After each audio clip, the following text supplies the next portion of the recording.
तो चलें हम आज का सबक शुरू करते हैं। दोनों आलू निकाल निकाल कर जलते जलते खाने लगे। कल से कुछ नहीं खाया था, इतना सब्र न था कि उन्हें ठंडा हो जाने दें। कई बार दोनों की ज़ुबानें जल गईं। छिल जाने पर आलू का बैरूनी हिस्सा तो बहुत ज़्यादा गर्म न मालूम होता, लेकिन दांतों के तले पड़ते ही अंदर का हिस्सा ज़ुबान और हलक और तालू को जला देता था, और उसके अंगारे को मुंह में रखने से ज़्यादा खैरियत इसी में थी कि वो अंदर पहुंच जाए। वहाँ उसे ठंडा करने के लिए काफ़ी सामान थे, इसलिए दोनों जल्द जल्द निकल जाते। हालांकि इस कोशिश में उनकी आंखों से आंसू निकल आते। इस पैराग्राफ में राइटर कहते हैं कि माधो और घेसु दोनों आग के आसपास में बैठे हुए थे, अतराफ में बैठे हुए थे, आलू भून रहे थे कि देखा जब आलू पक गया है, भुन चुका है, तो उन्होंने आलू को निकाला और गरम आलू को ही खाने लगा, क्योंकि वो कल से कुछ भी नहीं खाया था। यानी एक दिन भूखा रह चुके थे, एक दिन भूखे रहे, एक दिन हो चुके थे, इसलिए उनको इतना भी सब्र नहीं था कि आलू को ठंडा हो जाने दें। वो लोग क्या कर रहे थे कि जल्दी जल्दी आलू खाने लगे थे। इस कोशिश में उनकी ज़ुबानें जल गई। बाहर से आलू का बैरून हिस्सा यानी आउटसाइडर मालूम होता था जैसे कि वो ठंडा है, मगर जैसे उसे मुंह में रखते थे तो उसकी गर्मी की वजह से ज़ुबान, हलक और तालू, मुंह के अंदर का हिस्सा जल जाता था, और उस अंगारे को बेहतर मुंह के अंदर रखने से जलन का एहसास होता था। लिहाजा इस दर्द से बचने के लिए बेहतरी इसी में थी कि उस आलू को सीधा निगल जाए, और वो लोग यही कर रहे थे। ऐसा सीधा निकल जाने की कोशिश में कई बार उनकी आंखों से आंसू भी निकल पड़े थे। घेसु को इस वक्त ठाकुर की बारात याद आई जिसमें 20 साल पहले वो गया था। उस दावत में उसे जो सेरी नसीब हुई थी वो उसकी ज़िंदगी में एक यादगार वाक़या थी, और आज भी उसकी याद ताज़ा थी। बोला, वो भोज नहीं भूलता। तब से फिर इस तरह का खाना और भर पेट नहीं मिला। लड़की वालों ने सबको पूड़ियाँ खिलाई थी, सबको, छोटे बड़े सब ने पूड़ियाँ खाईं, और असली घी की चटनी, रायता, 3 तरह के सूखे साग, एक रसेदार तरकारी, दही, चटनी, मिठाई। अब क्या बताऊं कि उस भोज में कितना स्वाद मिला। कोई रोक नहीं थी, जो चीज़ चाहो मांगो और जितना चाहो खाओ। लोगों ने ऐसा खाया कि किसी से पानी न पिया गया, मगर परोसने वाले हैं कि सामने गरम गरम गोल गोल महकती हुई कचौरियाँ डाले देते हैं। मना करते हैं कि नहीं चाहिए, पित्तल को हाथ से रोके हुए हैं, मगर वो हैं कि दिए जाते हैं। और जब सब ने मुंह धो लिया तो एक बेड़ा पान भी मिला, मगर मुझे पान लेने की कहाँ सुध थी। खड़ा न हुआ जाता था, चटपट जाकर अपने कंबल पर लेट गया। ऐसा दरिया दिल था वो ठाकुर। ओके, इस पैराग्राफ में कहते हैं कि जब वो आलू खा रहा था घेसु, तो घेसु को राजपूत फैमिली का एक फैमिली, ठाकुर फैमिली, उस ठाकुर फैमिली के शादी इनविटेशन याद आ गई।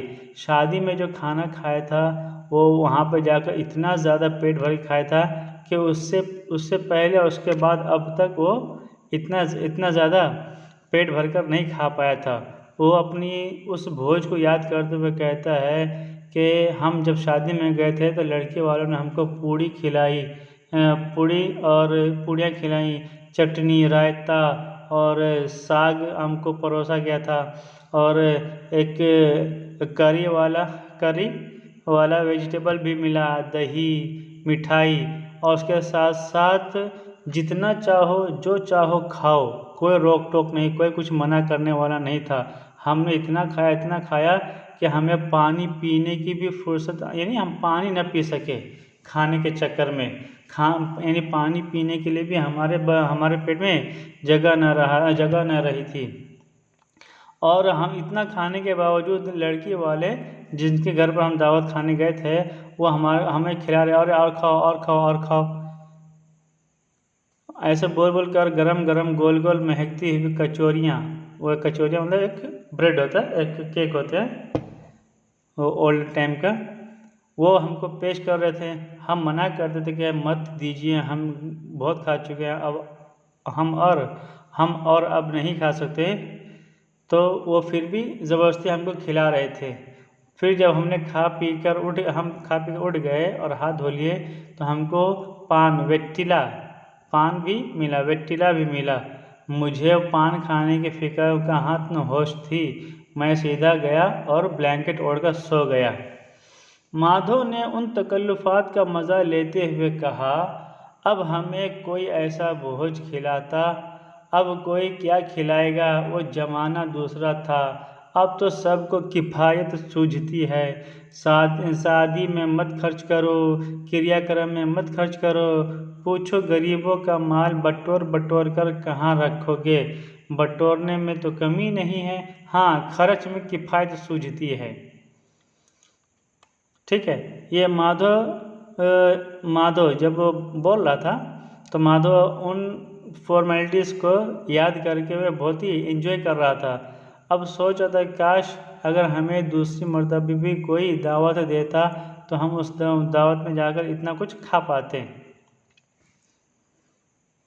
मगर फिर वो कहता है आज के ज़माने में, देखिए यहाँ पे ज़माना बोला, ज़माना ये हिंदी के अंदर इसी तरह कहते हैं ज़माना, किफ़ायत, खर्च, असल में किफ़ायत और खर्च है, ज़माना है। ओके, तो ये क्लोकियल लैंग्वेज के हिसाब से विदाउट तजवीद बात की गई है। ओके, तो कहते हैं कि अब का ज़माना बिल्कुल बदला हुआ है। अब कोई भी खर्चा नहीं करता है, हर कोई किफ़ायत शारी से चलता है। ठीक है, शादी में खर्च नहीं करते हैं और क्रियाक्रम पे भी खर्च नहीं करते हैं, यानी सब माल बटोरने में लगे हुए हैं और गरीबों के बारे में सोचना बंद कर दिए हैं। ये माधव कहता है। फिर घेसु कहता है, तुमने 20 पूड़ियाँ खाई होंगी, मैं 20 से ज़्यादा खाई थी। बेटा कहता है, अब्बू, father, you may have eaten 20 puri. Okay, then his father replied, 20 से ज़्यादा खाई थी, I have eaten more than 20। Ghesu कहता है, मैं 50 खा जाता, अगर मैं उस शादी में होता तो मैं आपसे ज़्यादा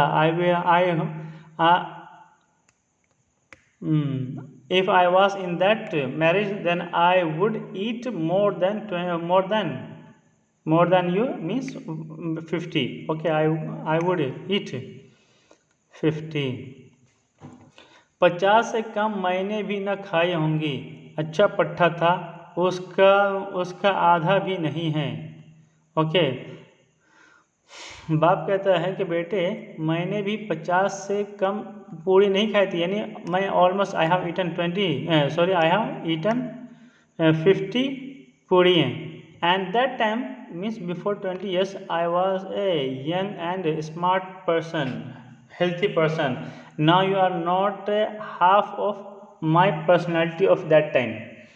आलू खाकर दोनों ने पानी पिया और वहीं अलाव के सामने अपनी धोतियाँ ओढ़कर पाँव पेट में डाले सो रहे, जैसे दो बड़े बड़े अजदर गेंडलियाँ मारे पड़े हों और बुधिया अभी तक कराह रही थी। ये बाप बेटे माधव और घेसो दोनों आलू खाकर पानी पी लिए और उसी आग के पास से और तूनी बिछाकर लुंगी बिछाकर सो गए। लुंगी बिछाकर पाँव सिकोड़ कर सो गए। देखने से ऐसा लगता है जैसे कोई कोबरा, कोई एनाकोंडा सो रहा हो। ओके, और उसकी वाइफ, घेसु की वाइफ अभी भी वो डिलीवरी पेन की वजह से रो रहे थे, कराह रही थी। सुबह को माधव ने कोठरी में जाकर देखा तो उसकी बीवी ठंडी हो गई थी, उसके मुंह पर मक्खियां भनक रही थी। पथराई हुई आंखें ऊपर टंगी हुई थी, सारा जिस्म खाक में लथपथ था। उसके पेट में बच्चा मर गया था। ओके, जब सुबह सुबह माधव सो के उठा तो देखा कोठरी अपने घर में गया तो घर में देखता है कि उसकी बीवी मर चुकी है। ठीक है, और वो उसकी बीवी मर चुकी है। वो उसकी बीवी की आंख खुली हुई है और आसमान की तरफ देख रही है। उसका सारा जिस्म ज़मीन पर पड़े पड़े पूरे जिस्म पर सोइल पोल्यूटेड था। ओके, उसका उस औरत का बदन पूरे मिट्टी में लथपथ हो चुका था, यानी पूरा गर्द आलूद हो गया था।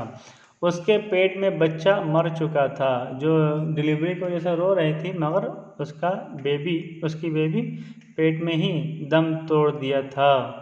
माधव भागा हुआ घेसू के पास आया, फिर दोनों जोर जोर से हाय हाय करने और छाती पीटने लगे। पड़ोस वालों ने ये आवाज़ारी सुनी तो दौड़े हुए आए और रस्म कदीम के मुताबिक गमज़दों की तशफ़ी करने लगे। माधव भागकर बाहर आया और घेसू को बताया कि तुम्हारी बीवी हमारी बहू आपकी बहू यानी मेरी बीवी इंतकाल कर गई है। जब उन दोनों को पता चला कि वो इंतकाल कर गई है तो वो दोनों कस कस के छाती चेस्ट बीटिंग के साथ साथ रोने भी लगे। ओके, मातम और गिरियावजारी करने लगे, आहो बुका करने लगे। जब लोगों को पता चला कि इसके घर में उसकी बीवी और उसकी बहू मर गई है तो लोग आया उसको कंसोलिंग करने लगे। ऐसे एज ओल्ड ट्रेडिशन दे कंसोलिंग देम। ओके।